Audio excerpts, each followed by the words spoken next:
दुर्गम पहाड़ों पर घने जंगल के बीच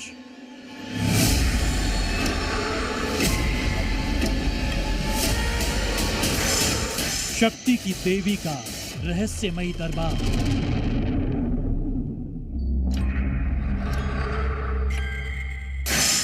मना है जहां मंदिर के ऊपर से उड़ान।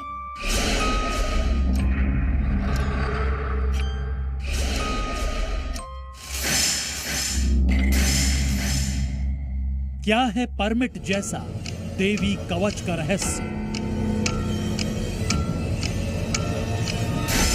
7 रहस्यों वाली सतवादिनी।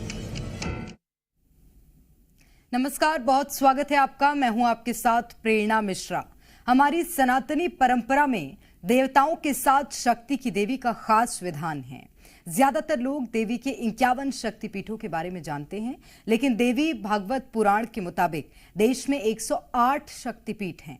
इनमें सबसे ज्यादा शक्तिपीठ हमारे देश के पहाड़ी क्षेत्रों में हैं। आज की हमारी स्पेशल रिपोर्ट हिमाचल के एक दुर्गम पहाड़ी क्षेत्र में स्थापित एक ऐसी देवी की है। नाम है माता सतवादिनी। क्या है देवी सतवादिनी की शक्तियों और मान्यताओं का रहस्य, जो सदियों बाद भी लोग इनकी अनदेखी से बचते हैं? समझिए इस रिपोर्ट में।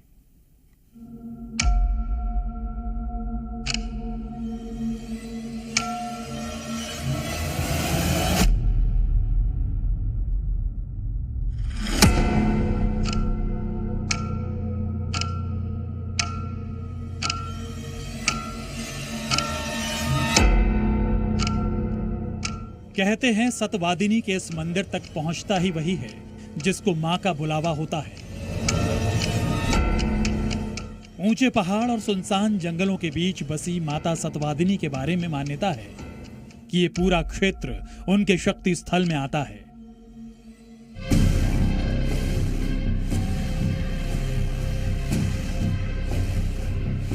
यहां आना मतलब देवी शक्ति की महिमा। माता सतवादिनी की महिमा की एक झलक हमें इलाके के प्रधान ने दिखाई। पंचायत के प्रधान सुरेश कुमार मंदिर के दर्शन के लिए अक्सर जाते हैं। सुरेश कुमार ने बातचीत में माता सतवादिनी के एक ऐसे रहस्य का खुलासा किया जिसे अपनी आंखों से देखकर भी यकीन नहीं होता। सुरेश कुमार ने अपने मोबाइल में खुद का रिकॉर्ड किया एक वीडियो दिखाया जिसमें सतवादिनी मंदिर का दिया खुद ही जलता हुआ दिखाई देता है। कैसे जला सतवादिनी मंदिर का बुझा हुआ दिया? सुरेश कुमार के मुताबिक ये पूजा के दौरान रिकॉर्ड किया हुआ वीडियो है। सतवादिनी मंदिर के दीपक के बारे में उन्होंने कहानियां तो कई सुन रखी थी, लिहाजा दिया बुझा। उन्होंने कैमरा ऑन कर लिया। तब सुरेश कुमार की आंखें भी हैरान रह गई जब कुछ सेकंड के बाद दिया खुद ब खुद जल गया। माता की यहाँ पे मूर्ति है। उस मूर्ति में 9 देवियों की जो है उस पे प्रारूप उभरा हुआ है और इसी का मूल स्थान जो है माता सतवादिनी का चैना पास है। वहाँ पे भी इस देवी को माना जाता है और वहाँ पे ये देवी माँ 7 वृक्ष की बड़ी बड़ी टहनियों के रूप में उभरी हुई है।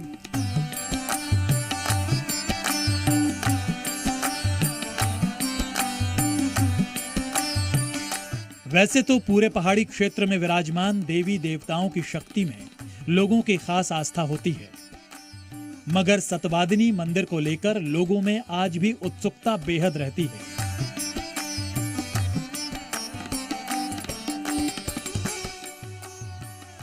वैसी ही जिज्ञासा हमें मंदिर के लोकेशन को देखकर हुई।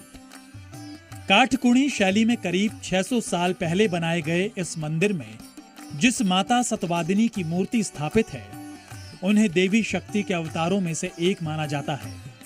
सारे पहले था छोटा जैसे मंदिर था, मिट्टी में था, पत्थर लगा के ऐसे करके उसके ऊपर था। इसका 9 रूप है। इसका जो पत्थर शिला है उसी पर आधारित है और इसका बहुत ज्यादा मान्यता है। लोग बहुत ज्यादा, इसमें बहुत बल है, पैर और ऊपर से नहीं जाना चाहिए।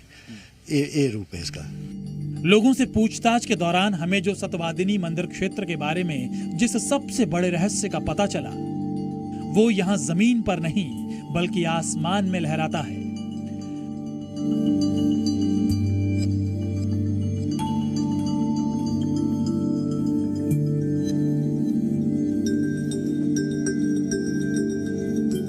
मंदिर के आसपास आसमान में एक ऐसी गर्म हवा चलती है जिसे थर्मल स्ट्रीम कहा जाता है। इस स्ट्रीम की वजह से यहाँ पैराग्लाइडर्स की ऊंचाई आसानी से बढ़ती है। लेकिन खबरदार, माता सतवादिनी की अनुमति के बिना यहाँ उड़ान भरी तो यहाँ उड़ान के लिए बेहद जरूरी है माता सतवादिनी का सुरक्षा कवच।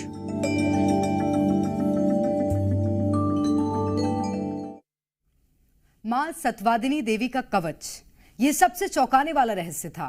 वो इसलिए भी कि जिस बीड पंचायत में ये मंदिर स्थित है वो पैराग्लाइडर्स का हेवन यानी स्वर्ग माना जाता है। यहाँ पूरे दिन भर में 300 से 400 तक पैराग्लाइडर्स आसमान में लहराते हैं। इसमें तमाम पायलट विदेशी भी होते हैं, लेकिन सुरक्षा सतवादिनी की सुरक्षा कवच की जरूरत इन्हें भी पड़ती है। मां का सुरक्षा कवच मतलब आसमान में उड़ान भरने की परमिशन।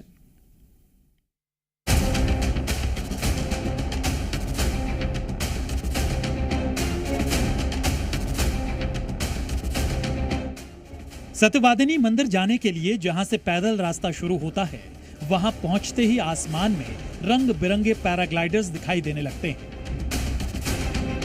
यहां पहुंचे किसी भी शख्स के लिए यह अपने आप में उत्सुकता जगाने वाला दृश्य है, खास तौर पर इसलिए जब आपको पता चलता है कि इनमें से कोई पैराग्लाइडर्स मंदिर के ऊपर एक खास हिस्से से उड़ान नहीं भर सकता।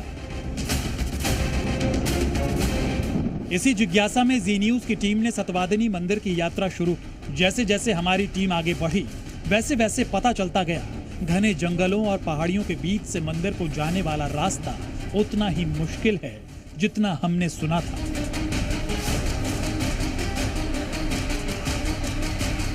माता सतवादिनी मंदिर तक पहुंचने के लिए हमारी टीम जो है इस घने जंगलों के बीच से होते हुए पैदल यात्रा कर रही है। और जिस तरीके से तस्वीरों में आप देख सकते हैं कि इस पहाड़ी में इस पथरीले रास्तों से होकर यात्रा करनी पड़ती है और ऐसे में लगातार काफी समय से इन्हीं रास्तों से होकर यहाँ के स्थानीय लोग बिलिंग की पहाड़ी तक पहुंचते थे, जब यहाँ पर सड़क संपर्क नहीं था। ये धौलाधर का पहाड़ है जिसके कांगड़ा वाले हिस्से की घाटी देवी सतवादिनी का मंदिर है। लगभग 15 मिनट की पैदल यात्रा के बाद टीम पहुंची उस मंदिर के प्रांगण में, जिसके रहस्यों और मान्यताओं के किस्से हम 7 किलोमीटर नीचे बेस स्टेशन से सुनते आ रहे थे। माता सतवादिनी का अब वो स्थान जहां पर इस वक्त हम पहुंच चुके हैं, ये माता सतवादिनी का मंदिर है और माता का यहाँ पर ऐसा अलौकिक स्वरूप है जिसके दर्शन लेने के लिए यहाँ के स्थानीय लोगों के साथ साथ देश विदेश से आने वाले पर्यटक भी जो है वो यहाँ पर आकर आशीर्वाद लेते हैं। यहाँ पर पत्थर की एक शिला है और शिला में माता के 9 स्वरूपों की आकृति जो है वो देखी जा सकती है। माता सतवादिनी की शक्तियों में स्थानीय लोगों की आस्था इतनी अटूट है कि यहाँ कोई भी जोखिम भरा काम बिना मां का आशीर्वाद लिए लोग नहीं करते।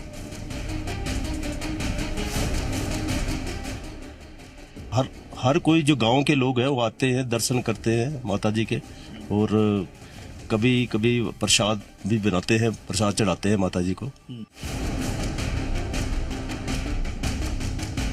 से जुड़ी ये मान्यता है, माता सतवादिनी का मंदिर है और जितने भी पैराग्लाइडर पायलट हैं और स्थानीय जनता है इस माता को बहुत ज़्यादा मानती है।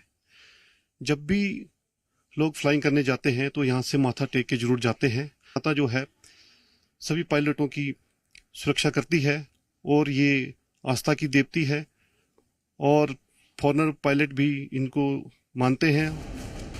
लोगों से बातचीत में सबसे चौंकाने वाली बात थी सुरक्षा कवच और मंदिर के ऊपर से उड़ान नहीं भरने वाली मान्यता को लेकर। मंदिर के ऊपर से कोई उड़ान नहीं भरेगा, इसकी चेतावनी सिर्फ मंदिर समिति की तरफ से नहीं दी जाती, बल्कि यहाँ जो हिमाचल सरकार के पर्यटन विभाग के अधिकारी हैं वो भी पैराग्लाइडर्स को उड़ान भरने से पहले आगाह करते हैं। 4 से जब कार्यरत यहाँ रहा हूँ तो हम उनको, जितने फॉरेनर आते हैं उनको सबसे पहले ये निर्देश देते हैं कि आप ये जो हमारा टेम्पल है इसके ऊपर से फ्लाइंग नहीं करेंगे। इसका पालन सभी फॉरनर करते हैं, जबकि इस माता जी के साथ ही एक फॉरनर जो है उनको ये इनका नाम तो पता नहीं कि कौन सी माता जी है ये, लेकिन इनको थर्मल देवता के नाम से जाने जाते हैं। ये चेतावनी इसलिए भी कि पैराग्लाइडिंग के दौरान जल्दी ऊंचाई हासिल करने के लिए मंदिर का इलाका बेहद खास है। घाटी से उठकर गर्म हवाएं यहाँ एक ऐसे स्ट्रीम का रूप लेती हैं जिससे जल्दी ऊंचाई हासिल होती है। इसी प्रभाव की वजह से सतवादिनी मंदिर को कई पायलट्स थर्मल देवता कहते हैं। वो तो मैं 95 से आ रहा हूँ बिलिंग, तो शुरू में हम बहुत कम पायलट थे। तो जहाँ इनका मंदिर है माता जी का, वो जो रिज हिल टॉप है वहां से मेन थर्मल निकलता है जो बिलिंग का है। तो फिर फॉरनर्स भी काफी थे, तो सब ने बोला कि ये तो थर्मल देवता है। बोला यहाँ इस मंदिर से थर्मल निकलता है जिससे हम ऊपर चढ़ते हैं। तो उसके बाद उनका नाम वैसे ही ऐसे ही निकनेम टाइप थर्मल देवता रख लिया। टेक ऑफ के बाद जो पहला ही ट्रिगर पॉइंट है, जो सबसे अच्छा और स्ट्रॉन्ग थर्मल है, वो सतपाजनी के ऊपर मिलता है। बिल्कुल सतपाजनी के साथ साथ जो है हमें वो थर्मल मिलता है। उसके कारण जो है हमारी लॉन्ग फ्लाइट जो है वो उसी के कारण जो है हमारी जितने भी पायलट्स हैं वो रिकॉर्ड बनाते हैं या वो करते हैं, वो सब उस माता की देन की वजह से जो है हमारी फ्लाइंग सेफ भी होती है और लंबी भी होती है। इसी मान्यता की वजह से जब भी कोई पैराग्लाइडर उड़ान भरने की तैयारी करता है, उससे पहले सतवादिनी मंदिर में पूजा जरूर करता है। मान्यता है कि इसी कवच से पायलट को मिलती है ऐसी सुरक्षा जो उसे तमाम जोखिमों से सुरक्षित रखती है। ये तो हुई देवी सतवादिनी की महिमा, जिसके बारे में स्थानीय लोग अटूट आस्था रखते हैं। लेकिन बाहरी लोगों में यह आस्था इतनी गहरी नहीं है। स्थानीय लोगों का कहना है सतवादिनी मंदिर को लेकर जो मान्यताएं हैं उसकी अनदेखी की वजह से बीड बिलिंग के क्षेत्र में पैराग्लाइडिंग से जुड़े हादसे बढ़ रहे हैं।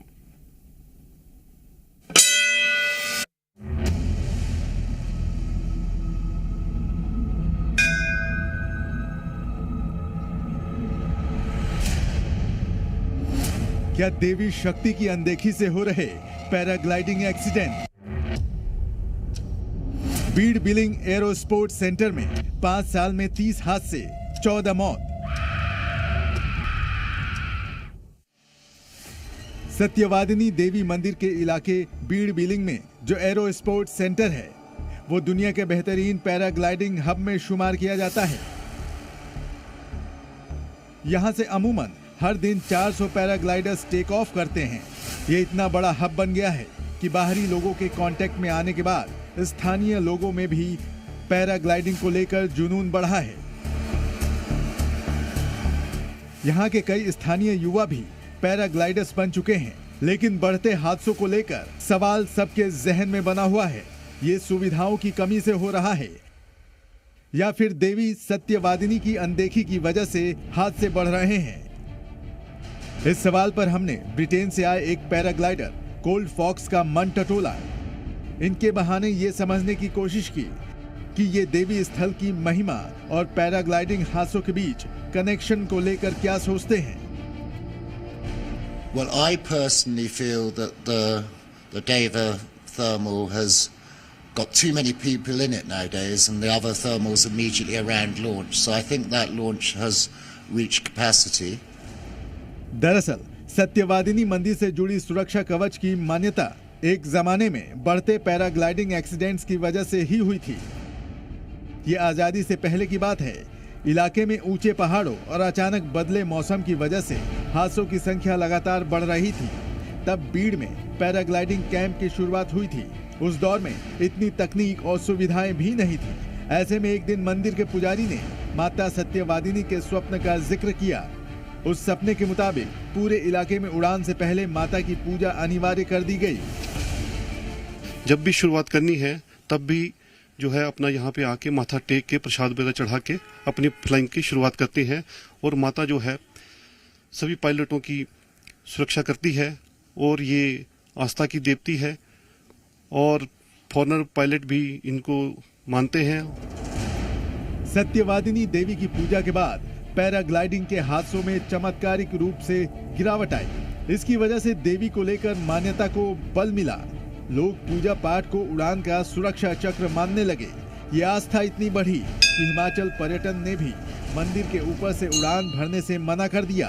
इस तरह सुरक्षित पैराग्लाइडिंग का सिलसिला बरसों तक चलता रहा, लेकिन पिछले कुछ वर्षों में हादसों का सिलसिला फिर से बढ़ा है। पर्यटन विभाग के मुताबिक हर साल यहां 2 पायलट हादसे में मारे जाते हैं। जानकार इसके पीछे तकनीकी चूक बताते हैं, लेकिन स्थानीय लोग मानते हैं कहीं न कहीं ये देवी सत्यवादिनी की आराधना में चूक की वजह से हो रहा है। तभी देवी का सुरक्षा चक्र आसमान में बिखर रहा है। ब्यूरो रिपोर्ट, जी मीडिया। और चलिए अब आपको बताते हैं गुप्त खजाने का शंख कोड।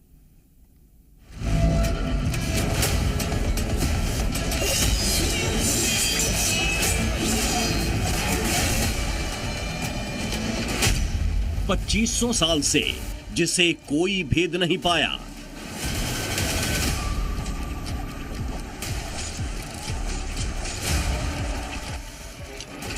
तोप लगाई, गोले दागे, टिका नहीं गुप्त दरवाजा।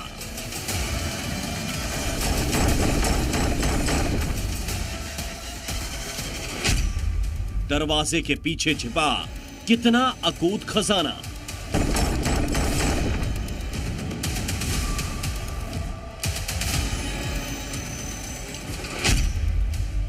गुप्त खजाने का शंख कोड।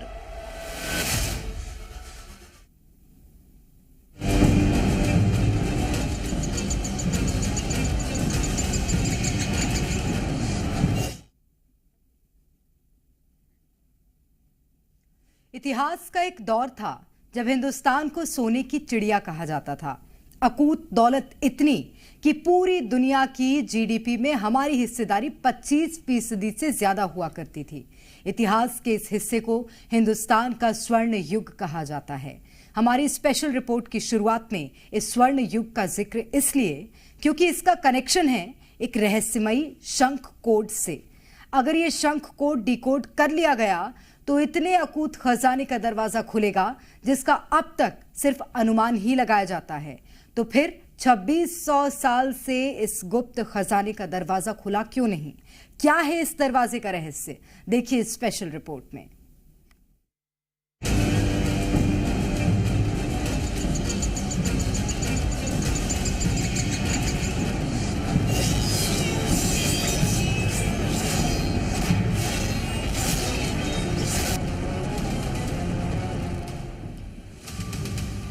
रहस्यमयी खजाने, कितने हीरे जवाहरात थे, इसके आकलन की आसानी के लिए पहले उस विशाल साम्राज्य के समृद्ध इतिहास से वाकिफ होना जरूरी है।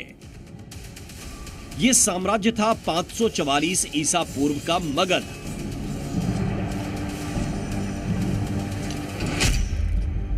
मगध को उपमहाद्वीप का सबसे समृद्ध राज्य बनाने वाले बिंबिसार,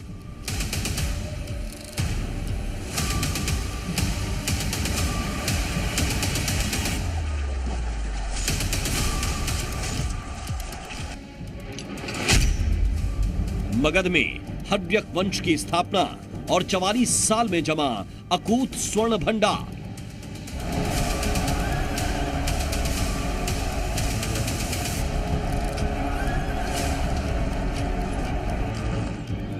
पंद्रह साल की उम्र में मगध साम्राज्य की कमान संभालने वाले बिंबिसार और उनके खजाने के बारे में ये इतिहास का आकलन है।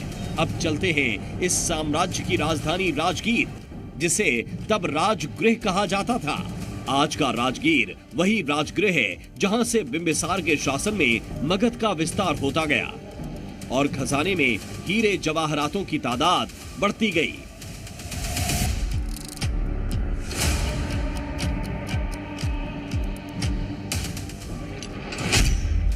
बिंबिसार के साम्राज्य का पूरा खजाना क्या इस रहस्यमयी गुफा में बंद है?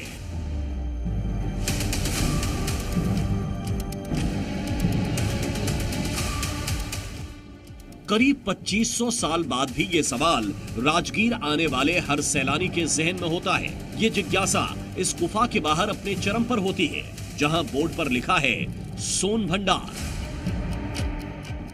क्या देखने आए थे? देखना है कि यहाँ पर क्या क्या सब रहस्य सब छुपा हुआ है। राजगीर का साइट सीन देखने आए हैं, तो उसमें सोन भंडार का इतना नाम सुने कि बहुत सब संपत्ति रखा हुआ है, लेकिन ये लिपि ऐसी लिखी हुई है कि कोई इसे डिकोड नहीं कर पा रहा है। राजगीर के सोन भंडार में कितनी अकूत संपत्ति है, इसका कोई आकलन किसी के पास नहीं है। कहा यह जाता है कि 6th सेंचुरी BC में इस गुफा का निर्माण किया गया था और इसके अंदर जो एक गुफा है जिसका दरवाजा पत्थर से बंद किया गया, उसके ऊपर शंख लिपि में लिखा हुआ जो एक मंत्र है वो आज तक कोई भी डिकोड नहीं कर पाया। और माना जाता है कि जिस दिन वो डिकोड हो जाएगा उस दिन इसके अंदर मगध साम्राज्य के राजा बिंबिसार के जो अकूत संपत्ति रखी है वो बाहर आ गई। तो चलिए आज की स्पेशल रिपोर्ट में पहले हम ये सुलझाने की कोशिश करते हैं, आखिर 2500 साल पहले इस गुफा में पूरे मगध साम्राज्य का खजाना किसने और कैसे छिपाया।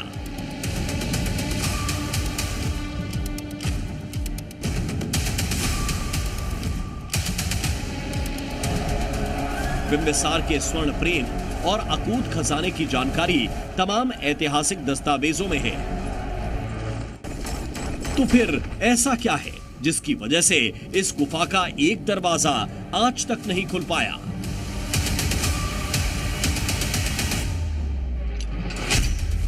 बिंबिसार की गुप्त गुफा तोड़ी तो 25 कोस में आ जाएगा जलजला।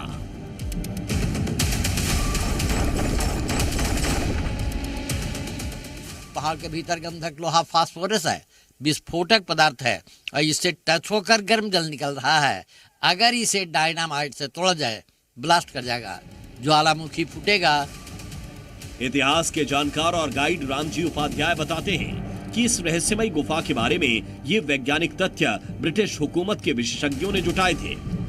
इस गुफा के अंदर अकूत खजाने का पता जब अंग्रेजों को चला तो उन्होंने तोड़ने के लिए यहाँ तोपें तक लगवाई थी। आपको दिखाना चाहेंगे कि ये जो दाग है, ये दाग तोप के गोले का बताया जाता है। जैसे अंग्रेजों ने इस खजाने को खोलने के लिए यह जो एक खिड़की है जो ये बिल्कुल पत्थर का कटा हुआ है, इससे इसको तोड़ने की कोशिश की थी, लेकिन तब भी ये दरवाजा नहीं टूटा।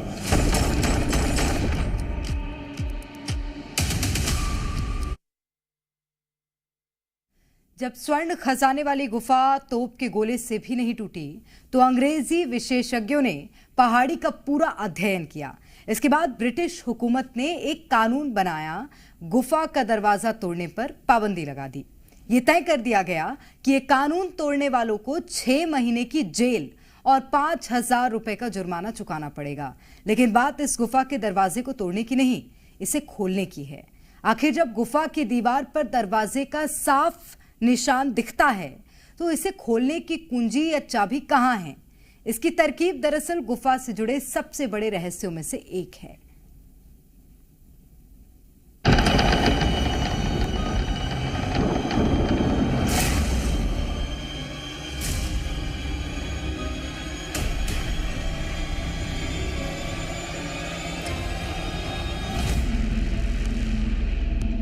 स्वर्ण भंडार की गुफा में जैसे ही आप दाखिल होते हैं,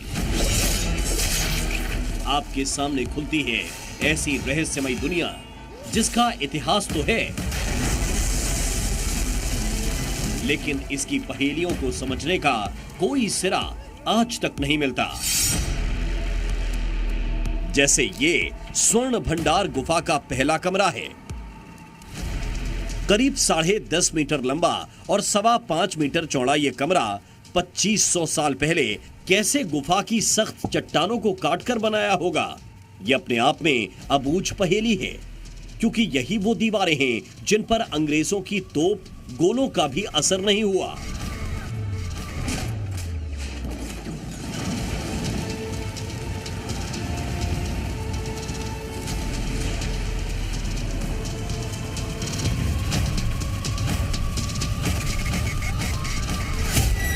यह कमरा स्वर्ण भंडार की पहरेदारी के लिए बनाया गया था। एक दौर में यहां मगध राज्य के सैनिक खजाने की रक्षा के लिए लगाए जाते थे। इसी कमरे में है वो दरवाजा जो आज तक अभेद्य है। इस दरवाजे के भीतर राजा बिंबिसार की जो धन संपत्ति थी, जो सोने चांदी जेवरात थे, हीरे थे, वो इसके पीछे के कमरे में उसे रख करके इस शिला से, इस पत्थर से इस दरवाजे को बंद कर दिया गया है। यह अपने आप में एक ऐतिहासिक संकेत है इस गुफा में मगध साम्राज्य का खजाना दबे होने का। किसी गुफा के भीतर राजा बिंबिसार का गुप्त भंडार खजाना रहा होगा, तो दरवाजा बंद रहने का कारण है कि बिंबिसार का बेटा अजातशत्रु पैसे के लालच में अपने पिता को कैद कर कारागार में बंद कर जब तड़पा कर मरवा डाला। ये कारागार झूले वाली लाइन में है।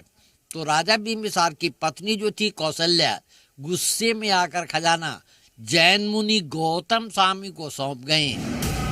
आगे की पहेली समझने से पहले उस किंवदंती को समझ लीजिए कि आखिर क्यों कहा जाता है मगध राज्य का पूरा खजाना इसी गुफा के अंदर रखा गया है। दरअसल बिंबिसार को सोने और आभूषणों से खास लगाव था। बिंबिसार ने स्वर्ण खजाने की जिम्मेदारी पत्नी कौशल्या को दी थी। बिंबिसार इस खजाने का हिस्सा बौद्ध और जैन धर्म सेवा में खर्च करते थे। इससे नाराज बेटा अजातशत्रु किसी भी कीमत पर राजा बनना चाहता था। उसने पहले बिंबिसार को बंदी बनाया और फिर राजमहल में ही हत्या कर दी। हत्या के बाद पत्नी कौशल्या ने एक साधु की मदद से पूरा खजाना गुफा में छिपा दिया। वो तो साधु थे, धन का जरूरत था नहीं। वो इसी गुफा के भीतर रखकर ऊपर से पत्थर का दरवाजा बंद कर भीतर में एक लिपि लिख दिए कि वह लिपि जो विद्वान पढ़ेंगे, रीड एंड डिकोरेट करेंगे, तो वो दरवाजा आप पे आप खुल जाएगी। ये शंख लिपि इस स्वर्ण गुफा से जुड़ा ऐसा रहस्य है जिसे आज तक कोई डिकोड नहीं कर पाया। जबकि गुफा के अंदर दरवाजे पर 2500 साल बाद भी ये साफ साफ अंकित है, लेकिन इसका अर्थ, जानकार कहते हैं जब तक ये लिपि पढ़ी नहीं जाएगी तब तक स्वर्ण भंडार का दरवाजा खुलेगा नहीं। तो आखिर क्या है शंख लिपि का रहस्य? ऐतिहासिक दस्तावेजों के मुताबिक इस लिपि का इस्तेमाल बौद्ध काल में हुआ करता था। इसकी पढ़ाई नालंदा के प्राचीन विश्वविद्यालय में भी हुआ करती थी। तो फिर स्वर्ण गुफा के दरवाजे पर लिखी लिपि क्यों नहीं पढ़ी जा सकी? दरअसल इसके पीछे भी वजह एक ऐतिहासिक है जो उस दौर में विश्व प्रसिद्ध नालंदा यूनिवर्सिटी से जुड़ी हुई है।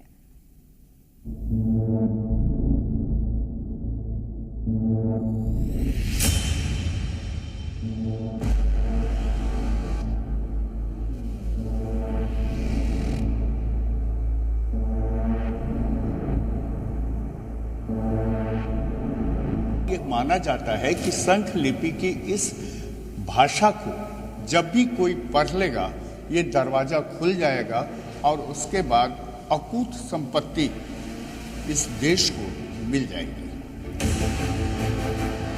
लेकिन ऐसा क्या हुआ कि वो लिपि इतिहास के खोह में ऐसे गुम हुई कि उसके अक्षरों का सुराग तक नहीं मिलता? जानकारों के मुताबिक शंख लिपि से जुड़ी 3 किताबें 12वीं शताब्दी तक थीं। रत्ननिधि, रत्नरंजन और रत्नसागर।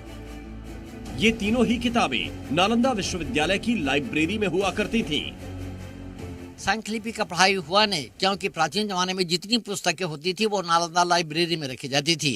जब 1199 में बख्तियार खिलजी का नालंदा यूनिवर्सिटी पर आक्रमण हुआ, वो तो आग लगा दिए और 6 महीना वहां जलता रहा सर। तो वहां की लाइब्रेरी जो थी, रत्नदधि, रत्नरंजन और रत्नसागर, ये तो जल गई। नालंदा यूनिवर्सिटी तो 12वीं सदी के आखिर में जलाई गई।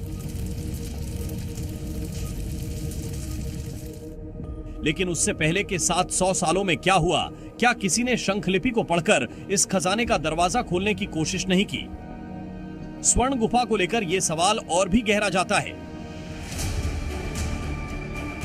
क्योंकि बिंबिसार के मौत के बाद इस खजाने की तलाश अजातशत्रु को भी हो सकती थी, क्योंकि इसी राज्य और राज्य के खजाने के लिए उसने पिता की हत्या की। तब तक तो शंख लिपि से जुड़ी हुई किताबें मौजूद थीं। इसके बाद मगध साम्राज्य में तमाम वंशों का शासन हुआ, नंद वंश से लेकर मौर्य वंश तक, जिसके राजा चंद्रगुप्त मौर्य तो चक्रवर्ती सम्राट कहलाए। फिर भी इस खजाने की खोज क्यों नहीं हुई? इस सवाल पर जानकार बताते हैं, सोन भंडार का मतलब जरूरी नहीं सोने का भंडार ही हो, बल्कि सोन का एक मतलब गुफा होता है। जहां आज ये सोन भंडार की गुफा है, उसकी पुरातात्विक खुदाई में ये बात साफ हुई कि दरअसल ये गुफाओं का भंडार है। अगर इस गुफा के किसी हिस्से में स्वर्ण भंडार है भी तो इसे ढूंढना आसान नहीं, क्योंकि बिंबिसार के खजाने तक पहुंचने का रास्ता वैभवगिरी पर्वत से होकर सप्तपर्णी गुफाओं तक जाता है। ये गुफाएं सोन भंडार गुफा की दूसरी ओर हैं, जिनके अंदर आज तक कोई पहुंच नहीं पाया है।